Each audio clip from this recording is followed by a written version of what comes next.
राम राम शेतकरी मित्रांनो, भारत शेतकरी मित्र या चॅनलवर आपलं स्वागत आहे. तर शेतकरी मित्रांनो, आज आपण बघणार आहोत वाल या पिकाचं कीड नियोजन आणि भर फुलात असताना कोणतं कीटकनाशक वापरायचं आणि फुल लागताना कोणतं कीटकनाशक वापरायचं हे आज मी तुम्हाला सांगणार आहोत. तर शेतकरी मित्रांनो, बघू शकता तुम्ही हा वालचा प्लॉट आहे. तर याच्यावर शेतकरी मित्रांनो फुलाला थोडी आळी लागलेली आहे. बघू शकता तुम्ही, हे बघा, हे असे, हे पहा, हे असे फुलं जे आहेत ना, हे आळ्या फुलाला खाऊ राहिले, हे बघा. तर शेंगालाही बी कुठं मोठं आळी आहे. तर शेतकरी मित्रांनो, याला आळ्याचा अटॅक झालेला आहे. आता याच्यासाठी आपल्याला कोणतं कीटकनाशक आणि कोणतं संजीवक हे वापरायचं हे मी आज तुम्हाला सांगणार आहोत. तर शेतकरी मित्रांनो, याच्यासाठी तुम्ही कीटकनाशकामध्ये घेऊ शकता.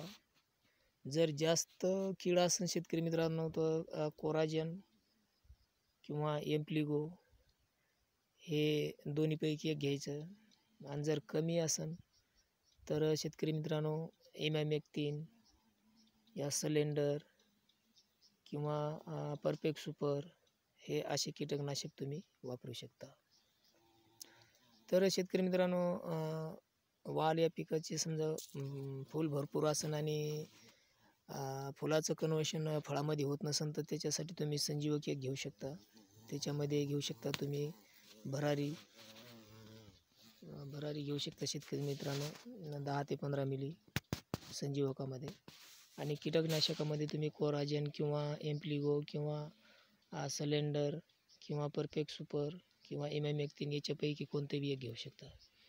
तर असं नियोजन करा शेतकरी मित्रांनो की तुमची वाल या पिकाला कीड लागणार नाही याची काळजी घ्या. आणि वाल हे पीक भरघोस उत्पादन देणार आहे.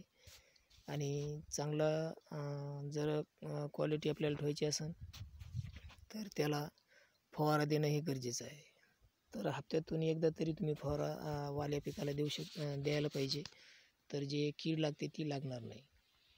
तर शेतकरी मित्रांनो, हा व्हिडिओ आवडला असेल तर लाईक करा, सबस्क्राईब करा, बेल आयकॉन दाबायला विसरू नका. जय हिंद, जय महाराष्ट्र, जय जवान, जय किसान.